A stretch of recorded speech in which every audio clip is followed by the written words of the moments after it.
Τα παιδιά στα σχολεία είναι ενημερωμένα, δηλαδή κατά καιρούς θυμάμαι και εμείς όταν πηγαίναμε παλιά στο σχολείο, μας κάνανε μια άσκηση στα 5-6 χρόνια.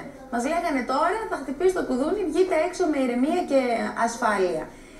Τώρα τα παιδιά γνωρίζουν, υπάρχουν σχέδια οργανωμένα από τα σχολεία πώς θα κινηθούν σε περίπτωση σεισμού. Αστρινέ.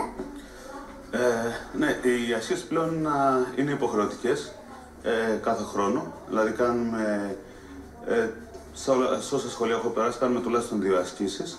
Μάλιστα το εντυπωσιακό είναι το ότι ενώ η πρώτη άσκηση της χρονιάς όταν ξεκινήσαμε και τα προγράμματα, τα παιδιά λίγο πολύ το διασκεδάζανε.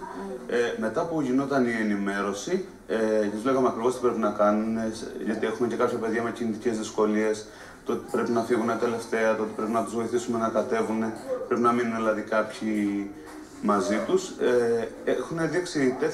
Δείχνουν τέτοια υπευθυνότητα που μας εκπλήσει και εμάς τους ίδιους. Δηλαδή, και βέβαια έχουν σχέδιο, έχουμε φροντίσει σε όλα τα σχολεία οι πόρτες να ανοίγουν προς τα έξω προκειμένου να μην εγκλωβιστεί κανένας από τη μέσα πλευρά, οι καθηγητές να βγαίνουν έξω. Αυτό, συγγνώμη Αστρινέ, μιας και το αναφέρεις,